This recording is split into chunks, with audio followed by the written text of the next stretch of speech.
I'm Brett Findlay from the Construction Experts here at OneGroup Center in Syracuse, New York. Today we have Jim Blasting with us. He's a senior consultant for Ambient Environmental Incorporated. Jim, it's good to see you, buddy. Thanks for coming in today. It's good to be here, Brett. Thanks for the invitation. Absolutely. Anytime. It's our pleasure. So today we'd like to talk a little bit about contractors' pollution liability, or CPL. But first, if you could, Jim, give us a little bit about your background. Well, I'm a geologist by degree, and I have over 30 years of experience in site investigation, remediation, and environmental risk management. I work for Ambient Environmental, which is an environmental consulting firm headquartered here in New York. That's exactly why he's sitting here next to me. I love having guys in who are in the industry, who have that experience and have seen it firsthand. Well, it's important, Brett. My experience tells me that there's many contractors that really don't even understand the potential for environmental exposure. I agree. And what CPL is, it's a pollution policy providing third-party coverage for bodily injury or property damage, defense and cleanup costs for sudden, accidental, or gradual pollution conditions that arise from the actions of a contractor. So, Jim, what are some examples of pollutants? Well, in the insurance world, there's a very broad definition of pollutants. It could be any solid, liquid, gas, vapor, anything really that exists in the environment that's not naturally occurring that could cause an environmental harm. So that's basically everything.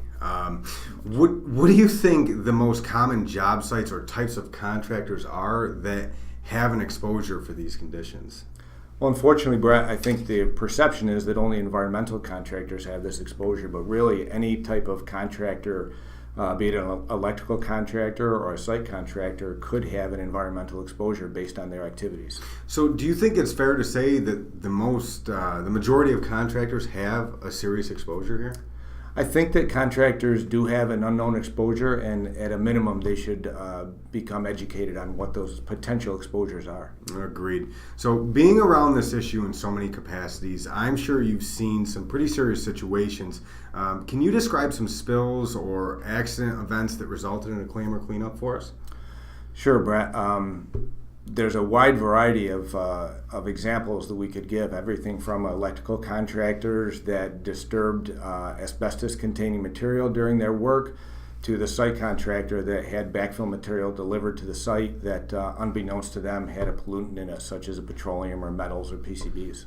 Okay, so in typically a small event or a small cleanup, what's the type of cost associated with something like that?